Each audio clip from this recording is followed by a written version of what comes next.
Okay, let's look at this next one. Now, like I said yesterday, I'm going to help you out with factoring, okay?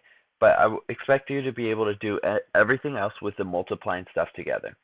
Looking at the top part of the first fraction, x squared plus 3x minus 10, that's going to be multiplied with the top part of the second fraction, x squared plus 8x. Now, each one of those can be split up. X squared plus 3x minus 10.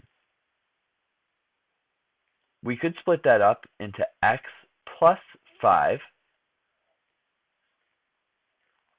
x minus 2. Okay, and the bottom can, the top part of the right has the greatest common factor. So what shows up in both x squared and 8x? Okay, what shows up in both of them? What shows up in both of them, hopefully you figure this out. Well, I don't see any numbers in both, but I have an x in both. So if I have that x in both, I can take it out. If I take x away from x squared, we just have x left, plus, if I take that x away from 8x, all that's left is just 8. Okay, so that whole top line, when we factor it out, we have x plus 5, x minus 2, x, and x plus 8. Okay, now the bottom part, x squared plus 6x minus 16. That we can split up into x plus 8 and x minus 2. Okay, so as we do this, look at the top and look at the bottom. Remember, our goal is to cancel stuff out. So the instructions for a section like this would be to simplify.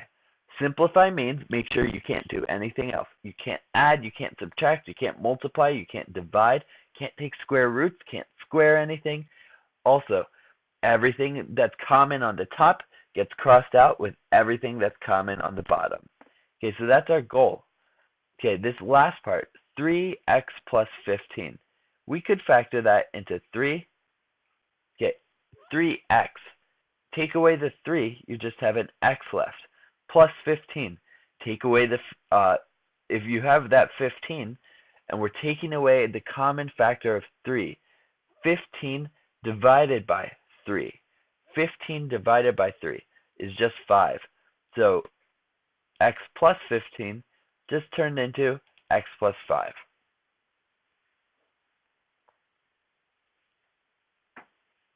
Okay, now with this section, it's really important to think about the restrictions as well. The restrictions were whatever made the stuff on the bottom equal 0. Every time that x shows up on the bottom, we're going to have a restriction.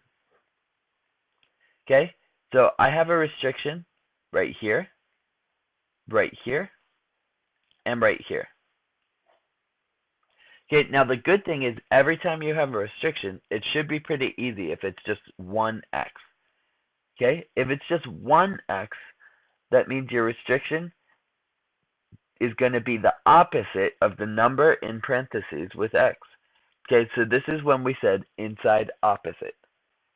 Okay, for the first restriction, it's going to be at x equals, now what's the opposite of this plus 8? Just switch the sign. X equals negative 8. That's one restriction. Okay, the next one was at x minus 2. So what's the opposite of negative 2? Positive 2. That's your second restriction. Okay, your last one, x plus 5, x equals negative 5. Okay, that means at negative 8, at 2, and at negative 5. If I would put any of those numbers into the denominator, the whole denominator would equal 0, which we're not allowed to have. Okay, now to go on to canceling stuff out. Okay, on the top we have a bunch of factors. On the bottom, we have a bunch of factors. And we can't have anything common left on the top and bottom. So go through each one on the top and on the bottom and make sure that you've already crossed it all out if it shows up in both places. For example, the first one is x plus 5. That can cancel out.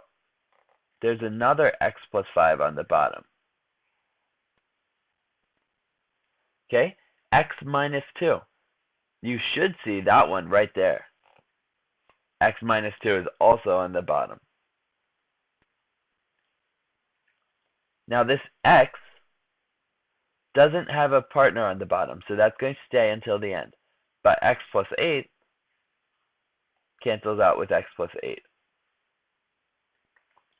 So everything that's left out of all of that is there's an x on top and a 3 on the bottom.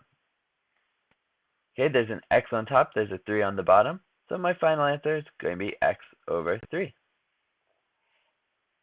Okay, so there's two parts to this answer. The one is x over 3, which we get from simplifying. The other one are these restrictions at -8, at 2, and at -5. Okay, both parts are equally important for the final answer.